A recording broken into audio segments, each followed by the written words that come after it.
నేను యాగంటి పూర్తి చేసుకున్నాక నంద్యాలలో స్టే చేయాల్సింది. యాక్చువల్లీ నేను హోటల్లో తీసుకున్నాం అనుకున్నా. అహోబిలం ఫస్ట్ అహోబిలం వచ్చినప్పటి నుంచి రాజేష్ కర్నూలు ఉంటాడు. మనకి ఇప్పుడు నాకు తెలుసు పంచభక్ష పర్ణాలు తయారు చేసి నా కోసం ఇంట్లో. రాజేష్ వాళ్ళ అమ్మ ఈమె, రాజేష్ వాళ్ళ అన్నయ్య, నాకు మెయిన్ క్యాండిడేట్గో మనోడే రాజేష్. రాయలసీమలో ఉంటాడు. నాకు ఫోన్ చేసి ఈరోజు అన్నం పెడుతున్నాను 10 గంటలకు రాత్రి. హాయ్ ఫ్రెండ్స్, వెల్కమ్ టు నా యూట్యూబ్ ఛానల్. నా పేరు నరసింహరావు. నా ప్రయాణం నా యూట్యూబ్ ఛానల్లో మీకు చూపిస్తాను మన హిందూ పుణ్యక్షేత్రాలు నా కళ్ళతోటి. మనం ఇప్పుడు ప్రస్తుతానికి మహానంది పుణ్యక్షేత్రంలో ఉన్నాను. బ్యాక్ సైడ్ ప్రైజ్ అంటే మనకి మహానంది పుణ్యక్షేత్రానికి రావాలంటే మనకి నేను కాచిగూడ నుంచి కానీ సికింద్రాబాద్ నుంచి డైరెక్ట్ బస్సులు ఉన్నాయి మనకి. కాచిగూడ నుంచి నంద్యాల నుంచి మనకు బొచ్చడు బస్సులు ఉన్నాయి మహానందికి. హాఫ్ అన్ అవర్కి ఒక బస్సు ఉంది మనకి మహానందికి. కాబట్టి మీరు ఎప్పుడు వచ్చినా నంద్యాల దిగండి, సికింద్రాబాద్ నుంచి కానీ లేకపోతే కాచిగూడ నుంచి నంద్యాల దిగంగానే రైల్వే స్టేషన్ నుంచి బస్ స్టేషన్ తీసుకోండి. నంద్యాల బస్ స్టాప్ అనండి, ఎవరని చెప్తారు. నంద్యాల బస్ స్టాప్ నుంచి మనకి మహానంది టెంపుల్కి 19 కిలోమీటర్ ఉంటుంది. బస్సులో ఒక్కరికి 30 రూపాయలు తీసుకుంటారు. కాబట్టి డైరెక్ట్ టెంపుల్ ముందే ఆపుతుంది బస్సు. మీరు ఎగ్జాక్ట్గా టెంపుల్ ముందు బస్సు ఆపంగానే మనకి మహానంది నందీశ్వరుడు, పెద్ద నందీశ్వరుడు బ్లాక్ స్టోన్తో మనకి తయారై ఉంటాడు, మనకి దర్శనం ఇస్తాడు. ఎగ్జాక్ట్ నందీశ్వరుడు ఆపనికి మనకి టెంపుల్ ఉంటుంది. మీరు నందీశ్వరుడు ఆపోజిట్ టెంపుల్ ఉంటుంది కాబట్టి లోపలికి ఎంట్రీ కాగానే మీకు లెఫ్ట్ సైడ్లో చెప్పులు వదిలేసంగానే లెఫ్ట్ సైడ్లో మీకు ఫోన్ కానీ లగేజ్ కానీ సబ్మిట్ చేయాల్సి వస్తుంది. మనకి ఫోన్లో 5 రూపీస్ తీసుకుంటారు, ఫోన్కి. బ్యాగ్ మాత్రం 10 రూపీస్ తీసుకుంటారు. మీరు కౌంటర్లో ఫోన్ ఇచ్చేసి బ్యాగ్ ఇచ్చేసి లోపలికి వెళ్ళాలి. ఫోను జోబులు పెట్టుకున్న బ్యాగ్లో పెట్టుకున్న మీకు అలౌ చేయరు. ఖచ్చితంగా ఫోన్ కౌంటర్లో పెట్టి లోపలికి వెళ్ళాలి. మీరు కౌంటర్లోకి వెళ్ళాక మనకి గోపురం నుంచి లోపలికి వెళ్ళాక మనకి లెఫ్ట్ సైడ్లో చిన్న గోపురం ఉంటుంది, చిన్న కోనేరు. లెఫ్ట్ సైడ్లో కోనేరు ఉంటుంది, రెండు కోనర్లు లెఫ్ట్ సైడ్లో రైట్ సైడ్లో సేమ్ కోనర్లు ఉంటాయి. సేమ్ కోనర్లు.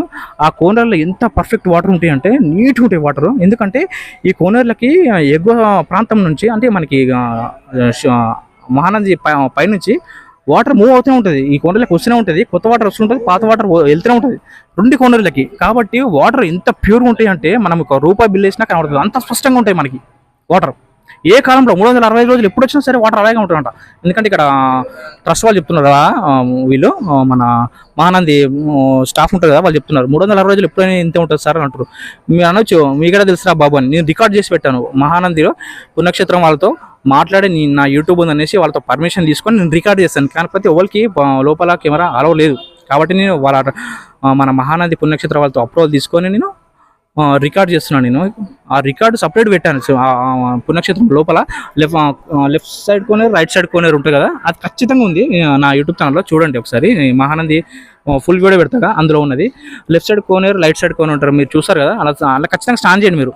చాలా మంచి వాటర్ అవి, చాలా నీట్గా ఉంటాయి. అవి మంచిగా నాకు తెలిసేవి చాలా మంచిగా ఉన్నాయి. నేను 1 అవర్ స్నాన్ చేశాను. అలా కూడా చిన్నపిల్లలు కానీ పెద్దోళ్ళు కానీ లేడీస్ కానీ చాలా మంది స్నానం చేస్తారు, గంటలు చేస్తారు. ఎందుకంటే ఎవరు ఏమన్నారు మేమని వచ్చి స్నానం చేసుకొని 2 కోనేరు దాట మనకి లోపలికి ఎంట్రీకి ఉంటుంది. గర్భగుడిలోకి వెళ్ళాక పెద్ద ధ్వజస్తంభం, ఆ ధ్వజస్తంభం నుంచి మనకి పక్కనే పెద్ద కోనేరు ఉంటుంది. ఇప్పటివరకు 2 కోనేరు చూసినాం కదా, దాని వెనుక పెద్ద కోనేరు ఉంటుంది. ఆ కోనేరులో ఒకప్పుడు స్నానం చేసుకునే వాళ్ళంట. ఇప్పుడు దానికి ఎంట్రీ లేదు, ఎందుకంటే వాళ్ళు లాక్ చేసేస్తారు ఆ పెద్ద కోనేరుకి. కాబట్టి అప్పుడు ఛాన్స్ లేదు. కానీ అది కూడా రికార్డ్ చేస్తాను నా యూట్యూబ్లో, సపరేట్ ఉంటుంది చూడండి ఆ వీడియో. తర్వాత మనకి లోపల ఎంట్రీ కావాలంటే మనకి ఖచ్చితంగా 6:30 మీరు ఎప్పుడైనా దర్శనం చేసుకోవడానికి వచ్చారనుకో, దర్శనానికి వెళ్ళాలి లెఫ్ట్ సైడ్ నుంచి పెద్ద కోనర్ నుంచి లోపలికి. ఒకవేళ 6:30 వస్తే మనకి స్పర్శ దర్శనం ఉంది.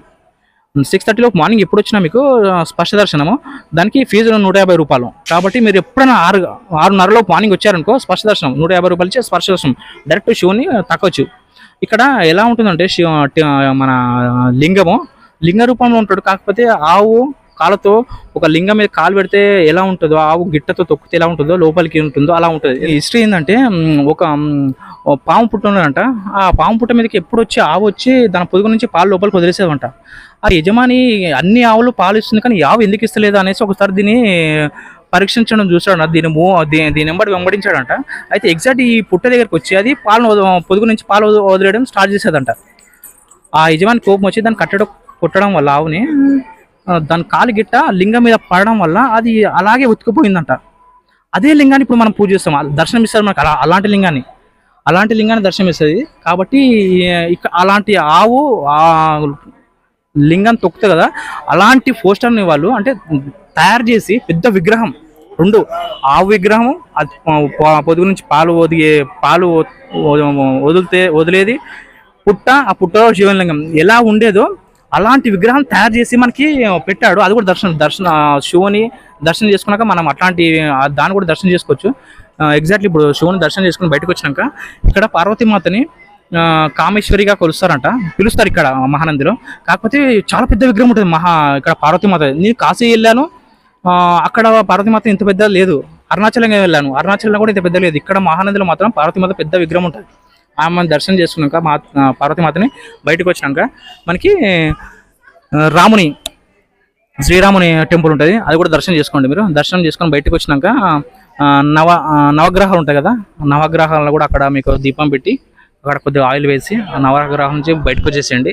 బయటకు వచ్చినాక మీకు లెఫ్ట్ సైడ్ ఇప్పుడు చెప్పాను కదా, గోవు నుంచి పాలు పొదుగు నుంచి ఒదుగుతుంది, అక్కడ ఆవు లింగం మీద గిట్ట తొక్కుతుంది ఉంటుంది కదా, అలాంటి విగ్రహం తయారు చేసి మనోళ్ళు మహానంది ట్రస్ట్ వాళ్ళు ఒక పెద్ద విగ్రహం, ఆవు విగ్రహం, దాని కింద పుట్టలో మళ్ళీ విగ్రహం లింగం ఉన్నట్టు తయారు చేసి పెట్టారు. అది బాగుంది. అక్కడ అది రికార్డ్ చేయలేము మనది, అదంటే అక్కడ రికార్డ్ చేయలేదు నేను, ఎందుకంటే చేయొద్దని చెప్పారు.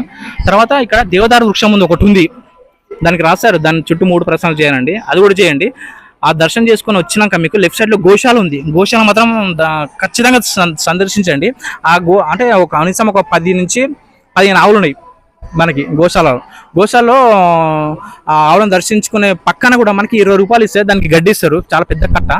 ఆ కట్టని 20 రూపాయలు తీసుకొని చాలా ఆవులకు పెట్టాను. మీరు కూడా ఒకసారి వచ్చి ఒకవేళ వస్తే మాత్రం ఖచ్చితంగా ఒక ఆవు కన్నా తినిపించండి ఆ గడ్డి.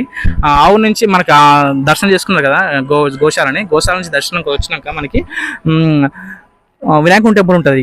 ఈ వినాయకుని టెంపుల్ కూడా దర్శనం చేసుకోండి. లాస్ట్ టెంపుల్, చిన్న టెంపుల్ ఇది. వినాయకుని దర్శనం చేసుకుని బయటకు వచ్చినాక మనకి పులిహోర ప్రసాదాలు, ఇక్కడ లడ్డుకి 15 రూపాయలు. పులిహోర మాత్రం చాలా టేస్ట్గా ఉంటుంది, 10 రూపాయలే. నేను ఎన్ని పుణ్యక్షేత్రాలు వెళ్ళినాయి కదా, ఇక్కడ మహానందిలో చాలా మంచి పులిహోర దొరుకుతుంది. ఇలా ఏం ఇంగ్రీడియంట్స్ వేస్తారో తెలియదు కానీ చాలా మంచిగా ఉంది. నేను 4 ప్యాకెట్లు తీసుకున్నాను, నేను చాలా బాగుంది. 10 రూపాయలే ఒక్క పులిహోర. మీరు అక్కడ తినేసి మీరు అక్కడ పులిహోర తీసుకున్నాక కూర్చోవడానికి చాలా పెద్ద ప్లేస్ ఉంది, చాలా మంచి ప్లేస్, చాలా చెట్లు ఉండడం వల్ల చాలా చల్ల ప్రాంతం అది. మీరు ఖచ్చితంగా ప్రశాంత్ తినడానికి ఒక 1/2 అవర్ కేటాయించండి. ఆడ తినేసి ఒక 1/2 అవర్ ఉండేసి బయటికి రండి. నేను శివాలయంలో శివుని దర్శనం చేసుకొని ఇవన్నీ ప్రాంతాలను గుర్తుపెట్టుకొని మరీ వీడియో చేస్తున్నాను. ఎందుకంటే నేను మహానందిలో ఏమేమి ఉంటుందో ఎవరు చెప్పలేరు, బట్ చాలా వెతికాను, యూట్యూబ్లో దొరకలేదు. నేను ఎందుకంటే ఈ వీడియో అలాగే చేస్తున్నాను, దానికోసమే చేస్తున్నాను. శివాలయం ఉంటుందా ఇంకేముంటుందో ఎవరికి తెలియదు, బట్ నేను చెప్పినవన్నీ ఖచ్చితంగా మహానంది టెంపుల్లో ఉన్నది. కాబట్టి ఎప్పుడు వచ్చినా ఈ వీడియో చూసారంటే నేను ఏమేమి ఎక్స్ప్లెయిన్ చేశానో ఖచ్చితంగా మహానంది టెంపుల్లో ఉన్నది. ఒకసారి ఈ వీడియో చూస్తే మహానంది వచ్చినప్పుడు ఖచ్చితంగా సందర్శించండి. ఇంకొక మాట, సందర్శించండి. ఇంకోటి, మీకు హైదరాబాద్ నుంచి వస్తే మాత్రం కాచిగూడ సికింద్రాబాద్ నుంచి బస్సులు ట్రైన్లు ఉన్నాయి. మహానంది దిగి అక్కడ నుంచి మీరు బస్సులో మహానందికి వచ్చేసేయండి. నంద్యాల నుంచి, అదే కాచిగూడ నుంచి కానీ సికింద్రాబాద్ నుంచి కానీ నంద్యాల దిగిపోవాలా. నంద్యాల బస్ స్టాప్ అంటే రైల్వే స్టేషన్ నుంచి మళ్ళీ పక్కనే బస్ స్టాప్. ఆ బస్ స్టాప్లో మీకు మహానందికి 19 కిలోమీటర్లు, అంటే ఒకరికి 30 రూపాయలు తీసుకుంటారు బస్సులో. మీరు మహానందికి వచ్చేసి బస్సులో సందర్శించండి. రాత్రి మినిమం 7 గంటలకి క్లోజ్ అయిపోతుంది టెంపుల్. కాబట్టి రాత్రి ఎప్పుడు వచ్చినా 7 లోపు వచ్చేసేయండి, మిడ్-నైట్ రాత్రి. కాబట్టి ఇదొకటి. మార్నింగ్ స్పర్శ దర్శనం 6:30 లోపు ఎప్పుడు వచ్చినా శివుని ఖచ్చితంగా మన చేతులతో దర్శనం చేసుకోవచ్చు. ఓకేనా? ఇంకో మాట చెప్పాలా, ఇప్పుడు ఈ నెల అక్టోబర్ కదా, వచ్చే నెల నవంబర్ 2 నుంచి మనకి కార్తీక మాసం స్టార్ట్ అవుతుంది. కాబట్టి ఇక్కడ మనకి కార్తీక మాసంకి సపరేట్గా పూజలు యజ్ఞాలు సపరేట్గా వీళ్ళు బ్యానర్ కట్టారు. ఆ వీడియో కూడా నేను చేశాను, ఇందులో కూడా పెడతాను. ఎందుకంటే ఇక్కడ రుద్రాభిషేకాలు చేస్తారంట. ఇక్కడ మనం ఎప్పుడు వచ్చినా ఈ నవంబర్ కార్తీక మాసంలో రుద్రాభిషేకాలు చాలా ఫేమస్. మహానంది కానీ యాగంటి కూడా నేను వీడియో చేశాను, అది కూడా చూడండి, చాలా బాగుంది యాగంటి. ఈ మహానందికి ఎప్పుడు వచ్చినా కార్తీక మాసము నవంబర్ 2024 నుంచి స్టార్ట్ అవుతుందంట. మళ్ళీ 1 డిసెంబర్ 2024కి ముగుస్తుంది కార్తీక మాసం. కాకపోతే ఫీజు రుద్రాభిషేకానికి ఒక్కరికి రుద్రాభిషేకం వాళ్ళని చేయించుకుంటా అంటే 2000 అంట ఫీజు. మీరు ఒకవేళ అంటే ఈ మంత్ కానీ నెక్స్ట్ మంత్ ఎప్పుడు వచ్చినా కార్తీక మాసంలో మీరు రుద్రాభిషేకాలు చేసుకోవచ్చు. ఒకవేళ నా వీడియో నచ్చితే ప్లీజ్ లైక్, షేర్, సబ్స్క్రైబ్. నా ప్రయాణం అనే నా యూట్యూబ్ ఛానల్లో ప్లీజ్ సబ్స్క్రైబ్ చేసుకొని నన్ను ప్రోత్సహించండి. ఎందుకంటే నేను ఇప్పుడిప్పుడే ఎదుగుతున్నా. Please like, share and subscribe my YouTube channel. నేను యాగంటి పూర్తి చేసుకున్నాక నంద్యాలలో స్టే చేయాల్సింది. యాక్చువల్లీ నేను హోటల్లో తీసుకున్నాను అనుకున్నా. అహోబిలం ఫస్ట్ డే అహోబిలం వచ్చినప్పటి నుంచి రాజేష్ కర్నూలు ఉంటాడు మనకి ఇప్పుడు. అన్న రా మా ఇంటికి రా అంటుండు. మొత్తానికి యాగంటి పూర్తి చేసుకొని ఈరోజు వచ్చాను నేను. ఈరోజు ఆల్రెడీ 9 అవుతుంది. నేను 7 గంటలకు 7:30కు నాకు ఫినిష్ అయిపోయింది నా వీడియో. చంపేసిండు. అన్న రా ఖచ్చితంగా మా ఇంటికి ఒక్కసారి దర్శనం చేసుకో, మా ఇంటికి ఒక్కసారి రా అన్న అన్నాడు. పాపం ఇన్నిసార్లు ఫోన్ చేసిండు. 10 అవుతుంది. నాకు పంచభక్ష పరమాణాలు తయారు చేసిండు నా కోసం ఇంట్లో. నాకు ఈ పంచభక్ష పరమాణాలే అమ్మా. రాజేశ్వర అమ్మ ఈమె రాజేశ్వర అన్నయ్య నాకు మెయిన్ క్యాండిడేట్ మనోడే రాజేష్. రాయలసీమలో ఉంటాడు. నాకు ఫోన్ చేసి ఈరోజు అన్నం పెడుతున్నాడు 10 గంటలకు రాత్రి. నాకు చాలా సంతోషంగా ఉంది. నేను యాక్చువల్లీ హోటల్లో ఉన్నాను నంద్యాలలో. కానీ ఈరోజు ఇప్పుడు 10 అయిపోయింది, 10:30 అవుతుంది. ఇప్పుడు అన్నం తింటున్నాము. ఇట్లాంటి ఫ్రెండ్స్ ఉండాలి మనకి. అందులో రాయలసీమ స్టేట్ రాష్ట్రం కానీ రాష్ట్రం. ఇట్లాంటి ఫ్రెండ్స్ ఉండాలి. 10 సార్లు 20 సార్లు ఫోన్ చేసి నా కోసం. Thank you Rajesh. ఎప్పటికైనా నర్సింగ్ అన్న అంటే ఎప్పటికైనా మాకు అన్న లాంటోడు. ఇలాంటి వాళ్ళు మా ఊరికి రావడం మాకు చాలా అదృష్టం. మేము ఏ జన్మలో చేసుకున్నామో ఈ పుణ్యము. మా ఇంటికి రావడం మాకు ఎప్పటికీ ఇట్లా కలవడం. మేము రెగ్యులర్గా కలుస్తుంటాం హైదరాబాద్లో, కానీ ఇలా కలవడం మాకు చాలా చాలా అదృష్టంగా ఉంది. మా అమ్మను, మా అన్నను, మా మిస్సెస్ని అందరిగా మంచిగా మేము ఈరోజు తింటా ఉన్నాము. మంచిగా ఇట్లా మా ఇంట్లో మేము మా ప్లేట్లో పెట్టి మా అన్నకు పెడుతుంటే మాకు చాలా సంతోషంగా ఉంది. అట్లా thank you friends, thank you. నేను రావడం సంతోషం. అన్న ఏదో పుణ్యం చేసుకోవాలి అంటాడు, కానీ ఇంత రాత్రి 10 గంటలకు వచ్చి నేను ఏ పుణ్యం చేసుకున్నాను. యాగంట శివుని ఎక్కువ పూజ చేస్తా. రాజు కూడా ఎక్కువ శివుని పూజ చేస్తాడు. నాకు తెలిసి ఆయనే కలిపిన అంటుండు మొత్తానికి. కానీ నాకు కూడా ఇంత రాత్రి పెట్టుకోవడం దొరకాలి అన్నం. నిజంగా రాజు కూడా నా దృష్టిలో దేవుడే. ఇంత రాత్రి వచ్చి అన్నం పెట్టి పిలిచి మరీ తీసుకొచ్చి అన్నం పెడుతుండంటే ఓం నమః శివాయ. ఓం నమః శివాయ.